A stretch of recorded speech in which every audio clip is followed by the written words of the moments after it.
Hey everyone, this is Terminator और stranger thing ने finally season 5 के लिए ट्रेलर को ड्रॉप कर दिया है। और ये ट्रेलर देख के हमें डेफिनेटली काफी खुशी हुई है, लेकिन इसी खुशी के अंदर कुछ ऐसी क्रेजी चीजें हैं जो हमेशा से हमारी आंखों के सामने थी, मगर खुशी खुशी में हम कभी देख ही नहीं पाए। तो ये ट्रेलर अपने आप में क्या क्रेजी बातों को छुपाए हुए है, कौन सी चीजें हमने मिस कर दी हैं, वो तो आप जानेंगे आज इस वीडियो में, क्योंकि आप देख रहे हैं टर्मिनेटर को। ट्रेलर की शुरुआत होती है हॉकिंस लाइब्रेरी के साथ में, जिसके पीछे तड़कती फड़कती हमें रेड लाइट देखने को मिलती है। तो इससे हमें समझ में आता है कि ये Hawking library actually mirror world यानी हमारे अपसाइड डाउन के अंदर है, क्योंकि जो एक्चुअल लाइब्रेरी है उसको हमारी मिलिट्री ने सीज कर रखा है, क्योंकि उसके अंदर हमें एक्चुअल वो गेटवे देखने को मिलता है जो कनेक्ट करता है अपसाइड डाउन को रियल वर्ल्ड से। हमने इसको पहले भी ट्रेलर में देखा था, लेकिन जो चीज हमने पहले ट्रेलर में नहीं देखी वो है हमारे डस्टिन भैया। डस्टिन भैया इस बार डस्ट होने वाले हैं। उनका ये सीन जिसके अंदर उठा के वो अपनी बाइसिकल कहीं निकल रहे हैं और वो कहीं और कहीं नहीं, जी हाँ, स्कूल में चले जाते हैं।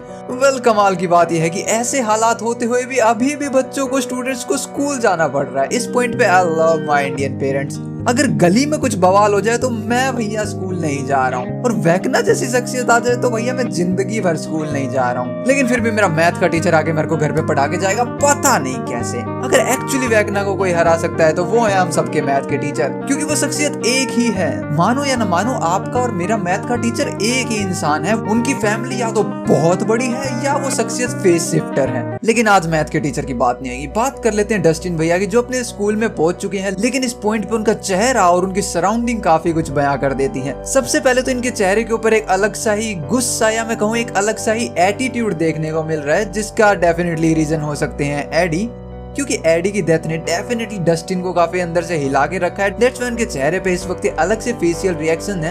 लेकिन इनके जो पीछे शख्सियत है ये ब्लू शर्ट गाय, इनके रिएक्शन और भी अलग हैं, क्योंकि ये यहाँ पर शॉक्ड नजर आ रहे हैं। और क्योंकि आसपास में और कोई डस्टिन के ऊपर इतना ज्यादा फोकस नहीं कर रहा है, इसका मतलब ये जो शॉक्ड है वो इस टाइप के हैं कि hey you bro, you are again here. तो इस वक्त वो खुद के लिए खड़े होने की कोशिश कर रहे हैं, क्योंकि उन्होंने जो टी शर्ट पहनी है वो कोई नॉर्मल टी शर्ट नहीं, वो हेल फायर क्लब की है, जिस क्लब के लीडर एडी थे। लेकिन वो जस्ट लीडर नहीं थे, बल्कि पूरे स्कूल के नंबर 1 एनिमी थे। और कहते हैं कि दुश्मन का दुश्मन दोस्त होता है, लेकिन दुश्मन का दोस्त दुश्मन भी होता है। और हमारे डस्टिन भैया एडी के सबसे बड़े सपोर्टर थे। तो दैट्स व्हाई कहीं ना कहीं उनको इस चीज की तकलीफ तो झेलनी पड़ेगी, और वो झेली हुई तकलीफ हम इस सीन के अंदर देख सकते हैं, जब उनके चेहरे के हालात कुछ ठीक नहीं लग रहे। हालांकि इसका पूरा दोषी मैं स्कूल को नहीं ठहरा सकता, क्योंकि हमें आसपास मिलिट्री भी देखने को मिल रही है, जो मिलिट्री जोरों जोरों से 11 को ढूंढ रही है। सो हो सकता है किसी टाइम उन्होंने डस्टिन भैया की गुद्दी पकड़ ली और उनको कोने में लेके सूत दिया। लेकिन उससे ज्यादा चांसेस ये हैं, क्योंकि स्कूल में हमें वो देखने को मिले हैं, तो स्कूल के सीनियर्स ने और एनिमीज ने अपना काम कर दिया।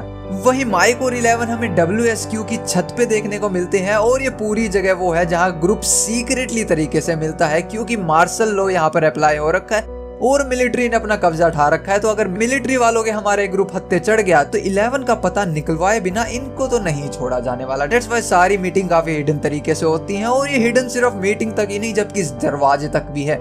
ये कौन सा दरवाजा है, कहाँ लीड कर रहा है, तो हमें ट्रेलर के अंदर एक टनल देखने को मिलती है। वैसे तो टनल जमीन के अंदर देखने को मिलती है, बट हमें ट्रेलर के अंदर देखने को मिल रही है। तो आई थिंक ये वही दरवाजा है जो कहीं ना कहीं इस टनल को लीड करता है। एक तो ये पता नहीं किसके ब्याह हो रहा है आधी रात को, 12 बज रहे हैं यार, शर्म करो, दिन में शादियां कर लो, इंसान रिकॉर्ड ना करे। तो इस टनल को देख के भी एक सवाल आता है कि ये टनल आई कहाँ से। तो ये टनल हिडन है और डेफिनेटली किसी ना किसी ने खोदी है, मगर अब जिसने खोद दी भैया खोद दी, हमें ये जानना है कि ये टनल लीड कहाँ करती है। तो हम ट्रेलर के एक सीन में देखते हैं कि यहाँ पर एक मैप जिसके ऊपर काफी ज्यादा ध्यान दिया जा रहा है।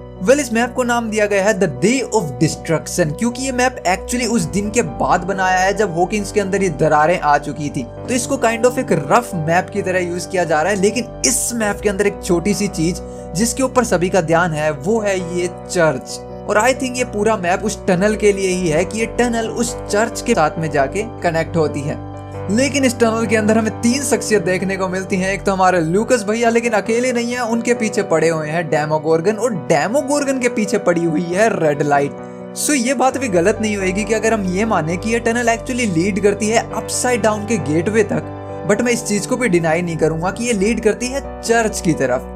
तो इन दोनों का कॉम्बिनेशन ये निकलता है कि एक्चुअली चर्च के अंदर कोई अपसाइड डाउन का गेटवे है, और दैट्स व्हाई डेमोगोर्गन यहाँ पे झक मार रहे हैं। और ये रेड लाइट कंफर्म करती है, क्योंकि रियल वर्ल्ड के अंदर रेड लाइट तभी आती है भैया या तो जब दरारें आगे फाड़ के धरती से, या फिर अपसाइड डाउन का गेटवे हमें देखने को मिलता है। वहीं माइक उसी छत के ऊपर 11 से कहते हैं कि हम सब इससे थक चुके हैं और आज रात शायद ये सब खत्म हो, और हमें पता है कि मिलिट्री बिल्कुल बॉर्डर पे है तो कोई अंदर और बाहर तो नहीं जा सकता। और वहीं अगले सीन में हमें पूरा ग्रुप इसी टनल से जाते हुए दिखता है। तो इससे ये बात और भी कंफर्म होती है कि ये टनल एक्चुअली वैकना की तरफ ही लीड करता है, और वैकना को लीड कैसे कर सकते हैं? अपसाइड डाउन के गेटवे से। तो टनल की मदद से पूरा ग्रुप क्रॉस कर रहा है वैकना की तरफ, यानी कि अपसाइड डाउन के गेट की तरफ जाने के लिए, और ये टनल का यही रोल है। और वेल इस टाइम पे इस टावर के साथ में जरूर कुछ होने वाला है, क्योंकि हमने प्रीवियस ट्रेलर में देखा था कि वैकना या फिर डेमोगोर्गन एक इसको डिस्ट्रॉय कर रहे थे, क्योंकि बार बार फ्रीक्वेंसीज को मैच किया जा रहा था। क्योंकि हम ये नहीं भूल सकते कि साउंड इतनी क्रेजी चीज है जो डायमेंशन टू डायमेंशन ट्रेवल करती है,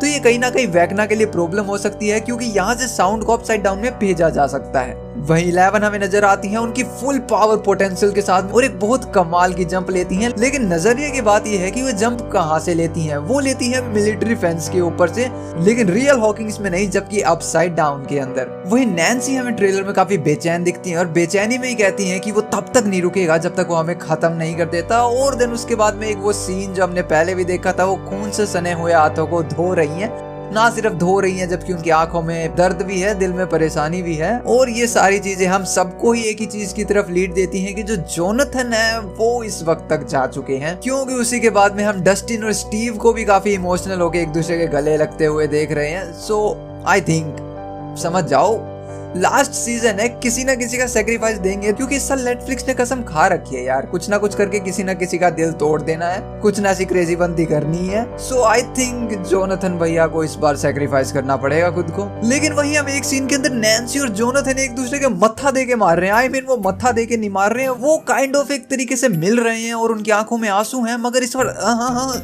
दिल में दर्द नहीं है, क्योंकि ये आंखों में आंसू खुशी के हैं। तो वेल इस पॉइंट पे अगर मैं ऐसा कहूं कि जोनाथन भैया कुछ क्रेजी तरीके से बच गए, it can be a good thing, but हमें ये नहीं मालूम कि ये सीन पहले का है या बाद का। हो सकता है किसी केओस से बच के जोनाथन और नैन्सी निकले हों, बट हु नोज कि बाद में जोनाथन भैया की गुद्दी चटकने वाली है। वहीं अपसाइड डाउन के अंदर होपर और 11 मिलिट्री से छुपते छुपते हमारी हॉकिंग्स लैब की तरफ जा रहे हैं, और इवेंचुअली वहां पहुंच भी जाते हैं। लेकिन उसके बाद जो हमें सीन दिखाया जाता है, यहाँ पे 11 अपनी पूरी ताकत का इस्तेमाल करती है, और उसी के बाद में हमें एक बड़ा मेगा ब्लास्ट देखने को मिलता है। वैसे तो मैं ट्रेलर्स पे कभी भी इस तरीके से यकीन नहीं करता कि एक सीन में ये होया, दूसरे में ये होया, और ट्रेलर में हमें वो कंसेक्यूटिव दिखा दिए हों। बट अगर इस चीज को माना जाए तो एक पॉइंट पे मान सकते हैं कि 11 के कारण ही है, क्योंकि उन्होंने जो बम किया यहाँ पे, और वेल ये देखने में बहुत क्रेजी था। मैं देखना चाहता हूँ या किस लेवल की डिस्ट्रक्शन हमें देखने को मिलेगी। और वेल स्ट्रेंजर थिंग की सिनेमैटोग्राफी की जितनी तारीफ करी जाए वो तो कम ही रहने वाली है, क्योंकि इसके बाद में हमें एक इतना क्रेजी सीन देखने को मिलता है जहाँ पे जो रॉक्स हैं, पत्थर हैं, वो हवा में उड़ रहे हैं, बट एक crazy red lightning. I mean जिसने सोचा ना कि लाइटनिंग को रेड बनाने वाले, मजा आ गया रेड कलर की क्रेजी लाइटनिंग। बट लाइटनिंग सिर्फ वो चीज नहीं है जो ऊपर से नीचे गिर रही है। थोड़ा सा आंखें फाड़ के, दीदे फाड़ के हम इसके अंदर देखें तो लाइटनिंग के साथ में एक शख्सियत, एक इंसान कौन बनेगा करोड़पति के, कोई तो ऐसा है जो नीचे गिर रहा है। और वेल हमने प्रीवियस ट्रेलर के अंदर एक सीन देखा था जिसका हमें कोई कॉन्टेक्स्ट नहीं मिला था, मगर दिखने में बहुत क्रेजी था, जिसके पीछे डेमोगोर्गन पड़े हुए हैं और ये शख्सियत वहां पर जंप कर रही है। तो ये हमारे बिल भैया ही आई थिंक, क्योंकि वो भी उस टाइम जंप कर रहे थे और उनके ऊपर भी ये रेड कलर की लाइटनिंग होती है। तो ये वाला सीन एक्चुअली डिफरेंट एंगल से है, और ये वाला सीन वही है बट डिफरेंट एंगल से। इसका मतलब cameraman is a crazy thing भाई, कैमरामैन को अवार्ड दो कोई। वही स्टीव, जोनाथन और नैन्सी और लगे पड़े हैं भैया गाड़ी की बलि चढ़ाने के लिए, क्योंकि वो गाड़ी को लेकर सीधा अपसाइड डाउन के अंदर घुसेड़ देते हैं। वो सीन हमने देखा था प्रीवियस ट्रेलर में, और इस ट्रेलर में दोबारा से कैमरामैन ने अपना काम कर दिया और एक अलग तरीके से हमें सीन को दिखाया गया। वो गाड़ी ही भगाने लग रहे हैं, और वेल ये एंटीना गाड़ी वाला, मैंने फिर कहा कि ये जो सिग्नल्स हैं ये काफी बड़ा रोल निभाएंगे। वेल वहीं हम लूकस और मैक्स को नहीं भूल सकते, क्योंकि जो हमारे लूकस भैया हैं वो जी जान से मैक्स के पीछे हैं उनको वापस लाने के लिए, क्योंकि इस एलिवेटर सीन के अंदर हम देखते हैं ना सिर्फ वो उनको कैरी कर रहे हैं जबकि रेडियो को भी कैरी कर रहे हैं। और हम जानते हैं कि ये जो म्यूजिक है ये मैक्स के लिए कितना बड़ा रोल निभाता है। तो लूकस चाहते हैं कि वो वापस आ जाए, बट हमने एक भी सीन ऐसा नहीं देखा जब मैक्स वापस कॉन्शियस आई हो, ना इस ट्रेलर में ना पिछले ट्रेलर में। लेकिन दोनों ही ट्रेलर के अंदर एक चीज जरूर है, वो है डेमोगोर्गन। पता नहीं इनको लूकस और मैक्स से क्या मोहब्बत है, ये तीनों किसी ना किसी तरीके से एक फ्रेम के अंदर फंसी जाते हैं। वो ट्रेलर का सबसे क्रेजीएस्ट सीन जिसका आपको इंतजार था बेसब्री से, Please, ladies and gentlemen, welcome.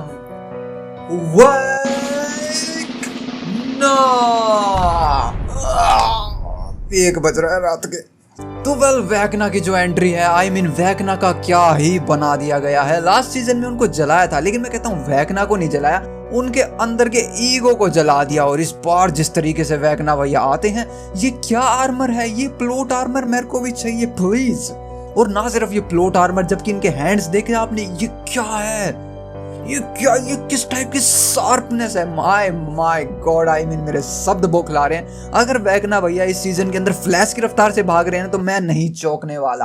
तो इस टाइम पे इन्होंने विल को पैरालाइज कर दिया है और उनकी पकड़ के गुद्दी अपनी क्रेजी दी।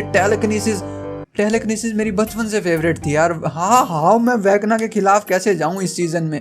तो वो विलियम से कहते हैं कि विलियम, तुम मेरी एक आखिरी बार मदद करोगी। और हम जानते हैं कि विल भैया का अपसाइड डाउन से तो किसी क्रेजी तरीके का नाता है, क्योंकि उनको पता लग जाया करता कि वैकना उनके आसपास है।